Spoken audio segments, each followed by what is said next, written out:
여러분, 맥주감사주일이라는 용어가 사실 우리에겐 생소합니다. 추수감사주일. 그러면은 한 해의 열매들을 주님께 드리는 거 이해가 되는데요. 맥주감사주일 하면요, 이건 뭔가 잘 와닿지 않습니다. 사실은 이게 이스라엘의 절기이기 때문이거든요. 이스라엘의 농사는 크게 두 번을 짓습니다. 근데 여러분, 이 처음 농사의 가장 첫 열매를 드리는 날이 77절이고 이것을 우리나라 말로 번역을 하려고 하는 거예요, 선교사님들이. 근데 77절이라 그러면 와닿지 않으니까 당시에 농경사회였던 우리나라에서 그러면 우리나라에 드릴 수 있는 곡식 중에 가장 먼저 주님께 드릴 수 있는 곡식이 뭘까를 찾았어요. 근데 뭐예요, 여러분? 보리를 드리는 절기, 그래서 맥주절이라고 이름을 짓게 되었습니다. 자, 여러분 혹시 보리밭 갖고 계세요? 저는 보리밭이 없고 밭도 없습니다, 여러분. 그러면 이 절기를 왜 지켜야 할까요? 이름은 맥주감사주일이지만 그 의미는 우리가 갖고 있어야 하는 것이 전 유익하기 때문이라고 생각합니다. 맥주감사주일은요, 특별히 첫 열매를 주님께 드리는 절기예요. 여러분, 첫 열매를 주님께 드린다라는 것은 앞으로 나오는 모든 소산물은 다 누구 때문에 주시는 거예요? 하나님 때문에. 누구 때문에 우리 주님께서 우리에게 이렇게 배부르고 감격하고 넘치게 해주시는 걸까요? 하나님께서 이 모든 것들을 다 하셨고, 하나님께서 이 모든 것들의 원인이시고 이유라는 신앙의 고백이라는 겁니다. 아멘이세요? 여러분, 하나님께서 우리의 모든 것이 되심을 믿습니다. 자, 그러면 여러분, 이게 너무 기쁜 절기여야 하잖아요. 근데 사실 저 개인적으로는 그렇게 기쁜 절기가 아닙니다. 저는요, 첫 열매에 약간 트라우마가 있는 것 같아요. 저희 아버지가 목회를 하실 때 마지막쯤에 표가 있었어요. 그게 뭐냐면 하나님 먼저의 신앙. 이게 너무 멋있잖아요. 그런데 이 하나님 먼저의 신앙을 적용을 하다 보니까 약간 힘든 게 있었어요. 처음에 뭘 하셨냐면요, 매월의 첫째 날은 주님께 드리는 거다. 월삭 새벽 기도회를 하셨어요. 여러분, 얼마나 바빠 죽겠는데 새벽 기도를 해요. 근데 여러분들은 빠져도 되지만 목사 아들은 빠지면 돼요, 안 돼요? 안 돼요. 그래서 여러분, 너무 졸린 눈 비비고 월삭 예배 새벽 기도를 드려야 했습니다. 또 첫 열매, 첫 월급, 첫 장학금, 첫 용돈은 누구의 거예요? 그거 저희 아버지가 그렇게 가르쳤어요. 그래서 어느 날은요, 저희 아버지가 저한테 이제 아르바이트를 좀 하라고 하시는 거예요. 그랬더니 어느 학원, 성도님의 학원에 전단지를 붙이는 알바생이 필요한데 누가 제일 만만해요? 목사 아들이 제일 만만해요. 너 가서 일을 좀 하고 와라. 그래서 여러분, 저는 다른 것보다 거기서 얻는 소산물을 보고 너무 기뻐해서 일을 했어요. 전단지를 붙이러 다녔습니다. 근데 처음에 초등학생 때 그 붙이는 게 얼마나 힘들어요, 여러분. 그러니까 경험이 없으니까 아파트 경비원들한테 걸려가고 엄청 혼나기도 하고요. 또 경험이 없으니까 엘리베이터를 타고 저 꼭대기부터 내려오면서 붙이면 되잖아요. 근데 여러분, 제가 멍청해서 그런 게 아니라 경험이 없어서 그런 거예요. 1층부터 2층 올라가면서 붙였어요. 저는 너무 다리도 아프고 힘들고 이거 한 2개동 붙이니까 나 다리가 후들후들 거려갖고 이걸 못하게 했더라고요. 어쨌든 하루 종일 붙였는데 그때 기억에 2만 원인가 받았어요. 여러분, 2만 원 받으니까 그게 어때요? 다리는 퉁퉁 붓죠. 몸은 피곤하죠. 죽겠죠. 욕은 있는 대로 먹었죠. 근데 저희 아버지가 저에게 오시더니 뭐라고 말씀하시냐면, 너가 처음으로 돈을 벌었구나. 그걸 누구에게 드려라? 하나님께 드려라. 이게 하나님께, 말이 하나님께 드리는 거지, 이거 부모님께 뺏기는 거랑 똑같은 기분이 드는 거예요. 그러니까 제 마음에 어떤 생각이 드냐면, 하나님은 자꾸 제 처음 것을 뺏어가시는 분, 제 처음 것을 가져가시는 분, 제 처음 것을 그냥 너무나 쉽게 가져가시는 분. 이게 없으면 나는 생활도 안 되고, 이게 없으면 나는 사고 싶은 것도 못 살 텐데 라는 생각이 들었습니다. 그런데 저희 아버지는 늘 저에게 모든 첫 것은 하나님의 것이다 그러셨어요. 그러면 돈 드리는 건 괜찮아요. 문제는 뭐냐면 제가 첫째라는 데 문제가 있어요.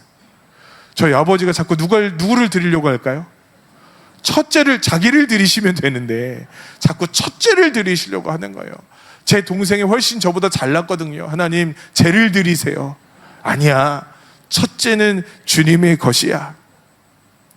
그러면서 제가 어떤 생각이 드냐면, 처음 것을 드리는 게 기쁨이거나 감격이 아니라 부담이고 어려움이고 뭔가 모를 억압처럼 느껴지기도 했습니다. 여러분, 제가 오늘 이 봉투를 들었어요. 이 봉투를 들 때 여러분도 어쩌면 동일한 마음이 여러분의 마음에, 아유 목사님 왜 그래요? 라고 하시는 건 아니지만 저 깊숙한 곳에 그런 마음이 조금 들지 않을까 하는 생각을 했습니다. 제가 그 마음을 알아요. 근데 여러분, 하나님께서는요, 우리의 그런 마음을 기뻐하지 않으시고 우리가 오늘 제대로 되고 온전한 절기 예배와 절기 헌금을 드리기 원하신다고 믿습니다. 오늘 본문 말씀은 시내 산에서 이스라엘 백성들에게 하나님께서 명령하시는 말씀이에요. 여러분, 시내 산은 어디 있냐면요, 광야에 있어요. 광야에 있는 소산물이 있어요, 없어요? 없어요. 농사를 질 수 있어요, 없어요? 없어요. 그런데 하나님께서 농사를 짓기 전에 뭐라고 말씀하시냐면, 너희들이 이제 농사를 지을 텐데 그 농사를 짓고 난 처음 소산물은 누구에게 드려라? 하나님께 드리라.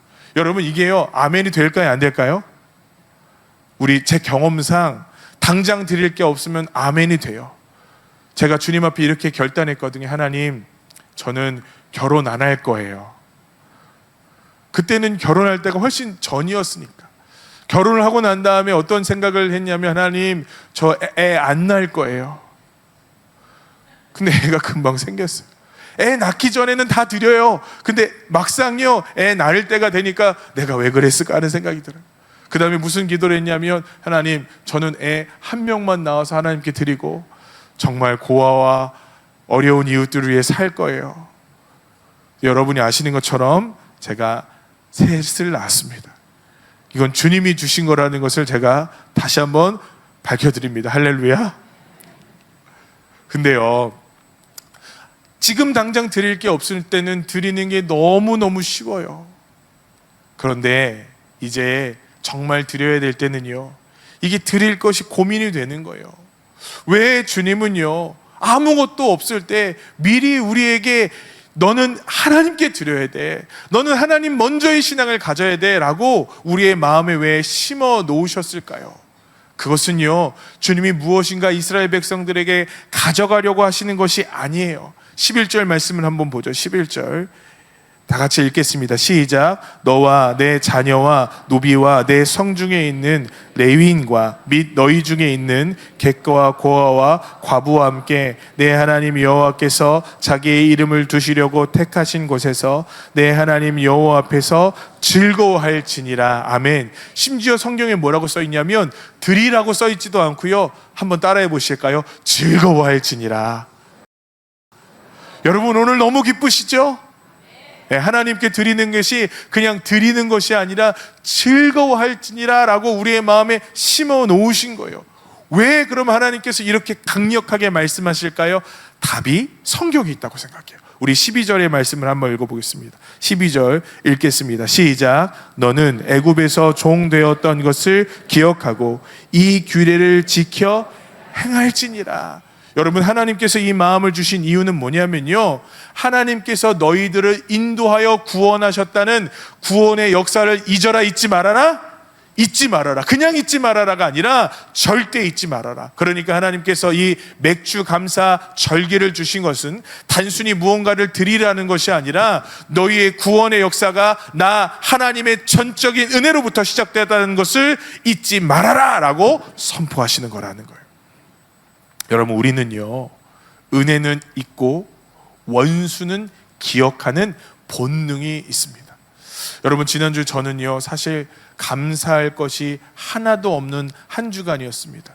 우리 교인들의 장례를 4건이나 치렀어요.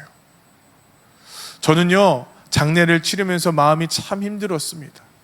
아버지를 여인분이 2분이나 되시고요, 어머니를 여인분이 1분이 계시고요, 그리고 우리 사랑하는 믿음의 동역자였고 형제였던 우리 고 노병욱 성도님도 주님의 부르심을 받았습니다.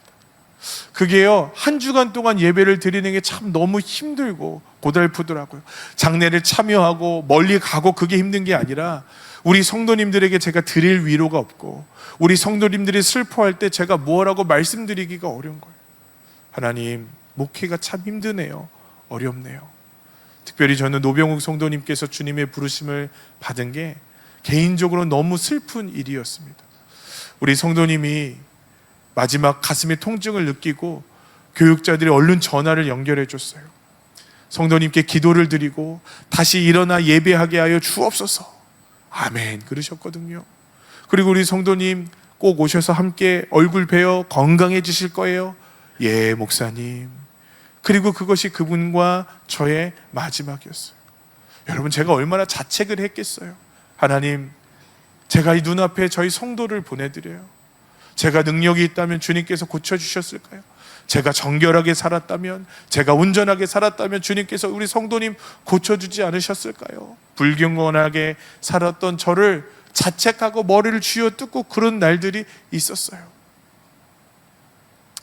장례 예식을 치르러 갔습니다.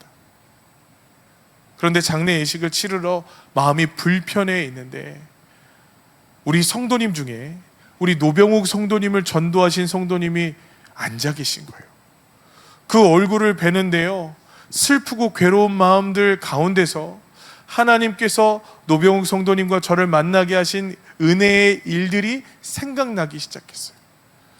여러분, 노병욱 성도님은 처음부터 교회를 나오지 않으셨어요. 아니, 교회를 나오시는 게 문제가 아니라 연락을 쉽게 할 수도 없었어요.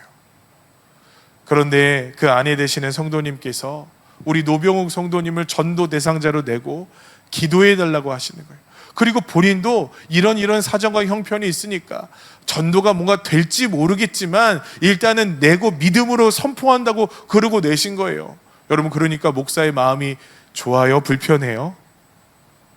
조금 불편하죠.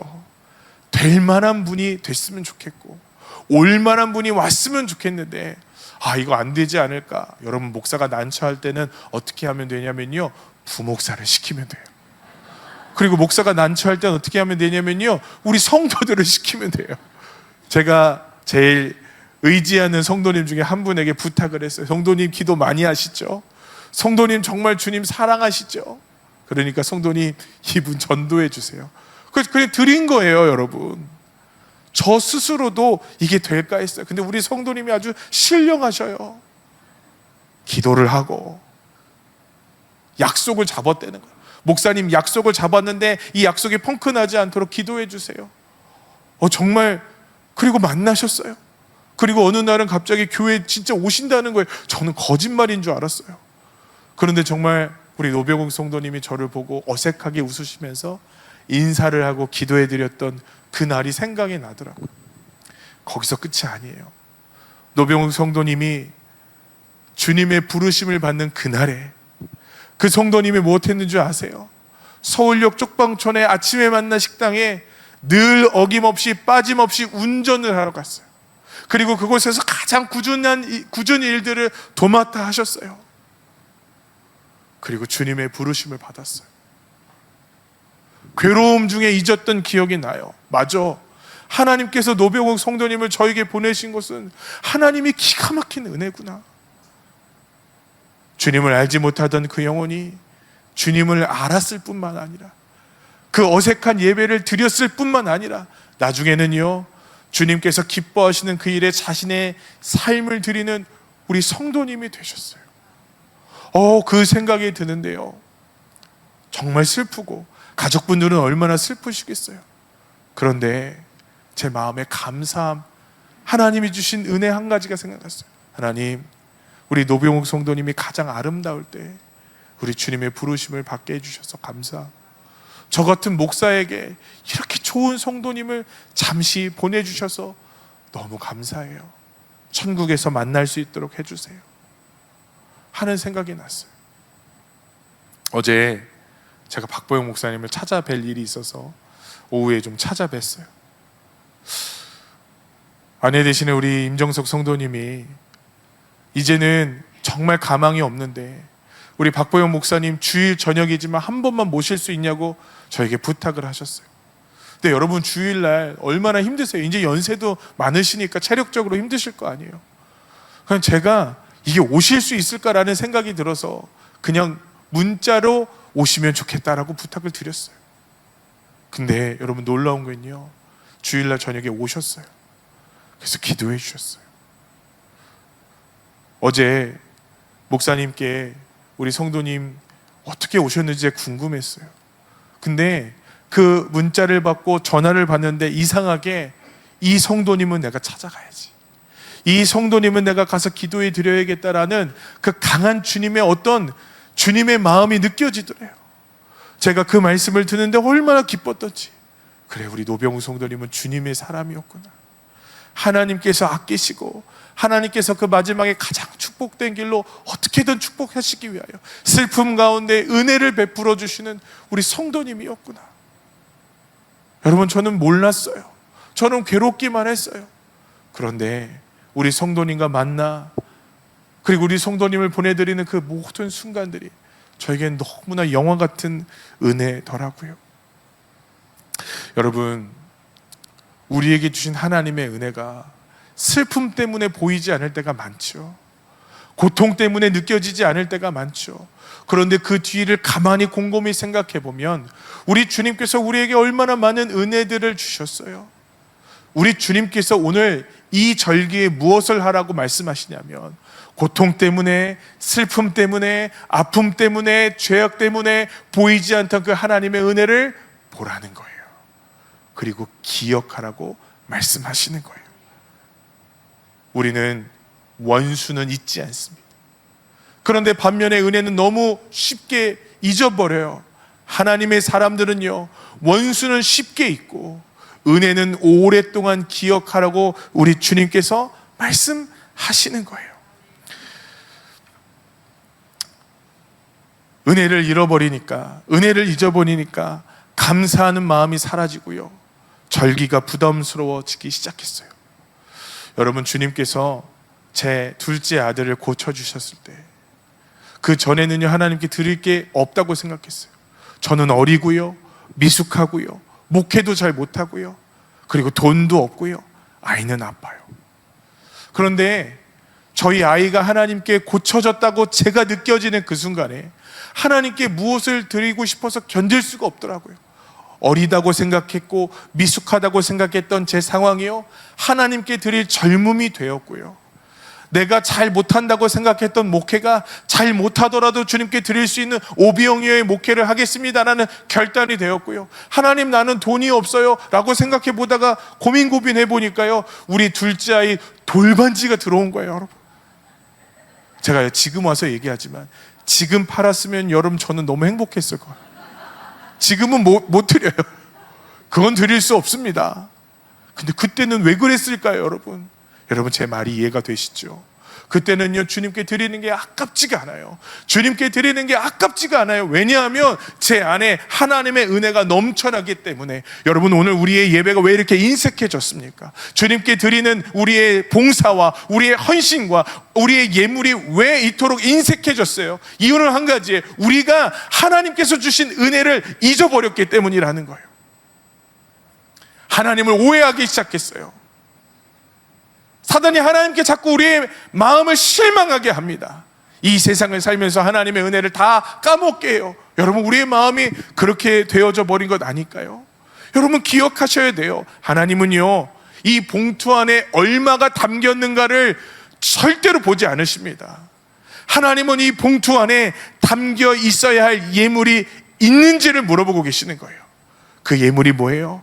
하나님의 은혜를 감사하며 하나님의 은혜를 기억하며 이 모든 것이 주님께로부터 온 것이라는 우리의 신앙의 고백이 올려져야 한다는 것입니다. 여러분, 절기를 보내면서 제 마음에 두려운 마음이 있어요. 이것 때문에 시험 드는 분이 없기를 간절히 원합니다. 이것 때문에 괴로운 분이 없기를 간절히 원합니다. 근데 여러분, 한편으로는요, 저는 더 큰 시험을 여러분에게 드리고 싶어요. 여러분, 돈만 넣지 마세요. 그저 여러분의 수중에 있는 그것만 넣지 마세요. 주님께 돈 고작 몇 푼 넣고 내가 주님께 드릴 예배를 올려드렸다고 만족해하지 마십시오. 여러분, 주님께서 진짜 받기를 원하는 예물을 올려드렸으면 좋겠어요. 그것은요, 여러분의 마음이에요. 그것은 여러분의 삶 전체예요. 그것은 여러분이 주님께 마땅히 드려야 하는 신앙 고백입니다. 그래서 저는 오늘 이 절기에 마땅히 드려야 할 그것을 올려드렸으면 좋겠어요. 그럼 어떻게 주님께 그것을 올려드려야 할까요? 호세아 10장 12절의 말씀을 한번 읽었으면 좋겠어요. 호세아 10장 12절 읽겠습니다. 시작. 너희는 자기를 위하여 공의를 심고 거두라. 너희 묵은 땅을 기경하라. 지금 곧 여호와를 찾을 때니 마침내 여호와께서 오사 공의를 비처럼 너희에게 내리시리라. 아멘. 여러분, 호세아 시대에는요, 이스라엘 백성들이 절기란 절기는 빠지지 않고 다 지켰어요. 우리처럼요. 그런데 하나님께서 뭐라고 말씀하시냐면 그 절기를 내가 원하지 않는다고 말씀하시는 거예요. 그리고 내가 너에게 원하는 것이 있는데 너희의 묵은 마음을 기경해 놓아라 라고 말씀하시는 거예요. 여러분, 여기서 마음을 드린다라는 것의 본 모습이 성경에 나타난다고 생각합니다. 마음을 드리는 게 뭐예요? 오랫동안 굳어져서 이제는 아프지 않는 죄악의 마음을 갈아엎어 예배하라는 것입니다. 오랫동안 미루고 있던 순종의 길을 다시 한번 걸어감으로 갈아엎어 주님께 예배하라는 것입니다. 딱딱하게 굳어진 식어진 마음을 갈아엎고 주님 앞에 뜨거운 마음으로 그 첫사랑을 회복하여 예배를 드리라는 것입니다. 주님께서 오늘 우리에게 말씀하시는 거예요. 지금이 여호와 하나님을 찾을 때다. 여러분, 오늘 예배가 그렇게 주님 앞에 아름답게 올려져야 하는 예배인 거예요. 괴롭고 실족하고 어려운 마음이 들 때 그 마음을 갈아엎어 주님께 올려드린 거예요. 여러분, 오늘 우리에게 필요한 게 뭐예요? 너무 익숙해져 버린 우리 신앙을 갈아엎는 겁니다. 세상을 살면서 지치고 상하고 깨어지고 오랫동안 기도해도 응답이 안 되더라, 주님께서 내 삶 가운데 역사하지 않으시더라, 온갖 불평들을 갈아엎고 주님께 나아가는 거예요. 목마름으로 다시 주님께 나아갈 때 주님은 다시 우리에게 일하기 시작하실 줄 믿습니다.